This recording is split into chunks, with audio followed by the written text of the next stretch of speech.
João capítulo 3, versículo 19. E a condenação é esta, que a luz veio ao mundo, e os homens amaram mais as trevas do que a luz, porque as suas obras eram más. Porque todo aquele que faz o mal odeia a luz, e não vem para a luz, para que as suas obras não sejam reprovadas. Mas quem pratica a verdade vem para a luz, a fim de que suas obras sejam manifestas, porque são feitas em Deus. Meu amigo, minha amiga do nosso canal, meu irmão, minha irmã, eu fui um homem que eu entrei nesse texto aqui. Eu amava mais as trevas do que a luz. Eu gostava mais das coisas erradas do que as coisas certas. Uma criança, você não ensina ela a ser mal, mas ela, conforme ela vai crescendo, a semente do mal está lá. E a palavra de Deus fala que nós gostamos das coisas erradas.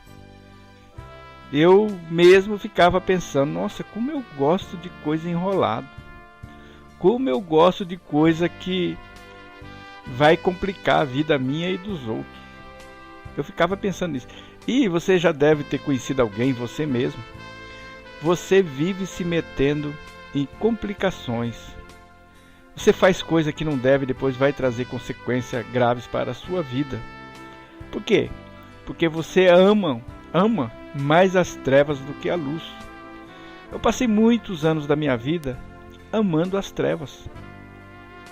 E eu não gostava da luz, da verdade. Quando vinham falar alguma coisa para mim, eu ficava irado, eu ficava nervoso. Talvez você que está vendo nossos vídeos, você está vendo nós pregar aqui, talvez você fique irado, você fica com raiva, porque você ama mais as trevas do que a luz. Porque eu ficava irado, eu ficava com raiva quando vinha falar da luz, da verdade. Não gostava. E aí no versículo 20, porque todo aquele que faz o mal odeia a luz, e eu odiava a luz. A luz é o nosso Salvador. E quando você vem para Ele, as coisas é praticada em verdade, né?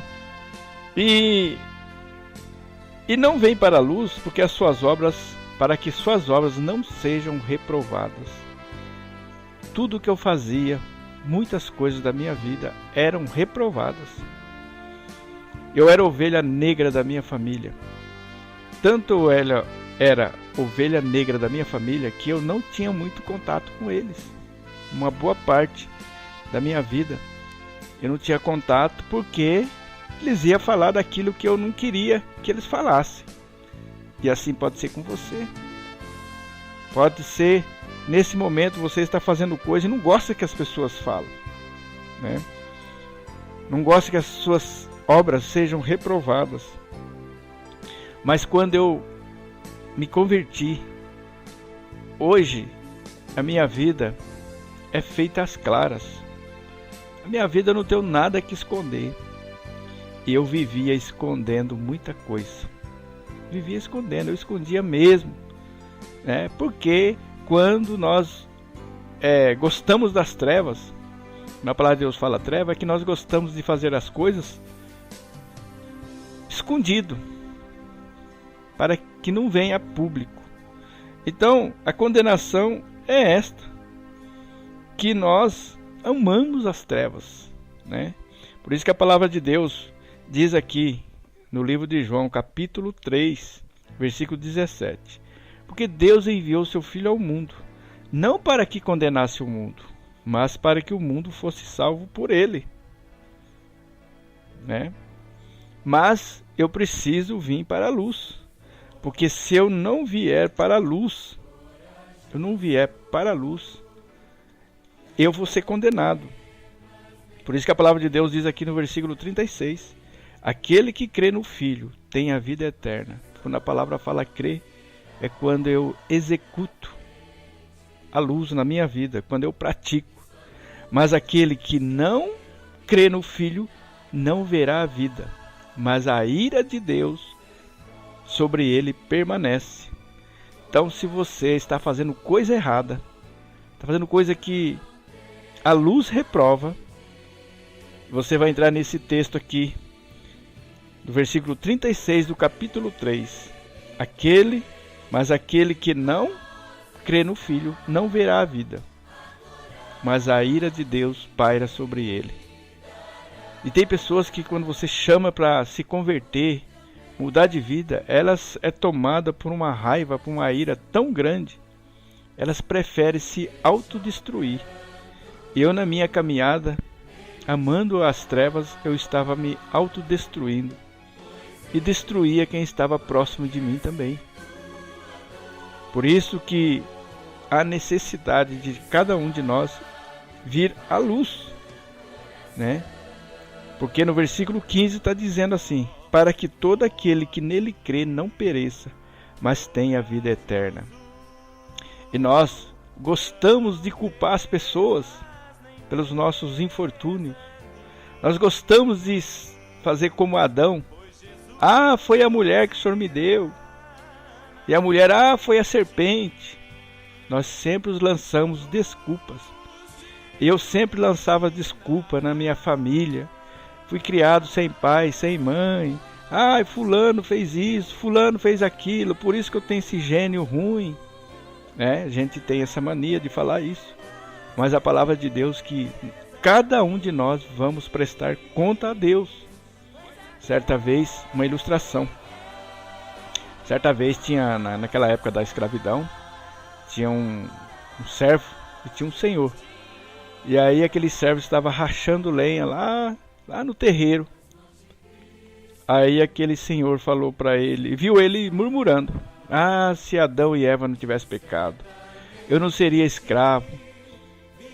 E o patrão era servo de Deus, conhecedor, mas vivia naquela época da escravidão, né? E aí ele falou assim: olha, fulano, vem cá, eu vou fazer uma viagem. A partir de hoje, você não vai ser mais meu servo. Você vai ser como um daqui da casa. Só que tem algumas condições. Preste atenção. Tá vendo aquele quarto ali? Tem uma gaveta. Dentro daquela gaveta tem algo que você não pode abrir, não pode mexer. Combinado assim? Combinado. Passou. Primeiro dia ele passava muito longe. Segundo dia, muito longe. Terceiro dia já dava uma olhadinha para a porta. E assim foi indo. Chegou um dia, ele entrou dentro do quarto. Aí no outro dia, abriu a gaveta, não resistiu. Passou outro dia, ele abriu o que estava escrito lá. Ele abriu para ver o que tinha lá dentro. Tinha um bilhete dizendo assim: não culpe Adão nem Eva. Você faria da mesma forma. Vai lá voltar rachar lenha de novo. Quando o patrão chegou, estava ele rachando lenha. Porque a salvação é individual. E nós pecamos individualmente. Nós pecamos porque nós amamos as trevas. Se você quer continuar nas trevas, se você quiser as suas obras reprovadas, você não vai para a luz. Porque mas quem pratica a verdade vem para a luz. Eu gostaria que com esse pequeno vídeo você pensasse nisso.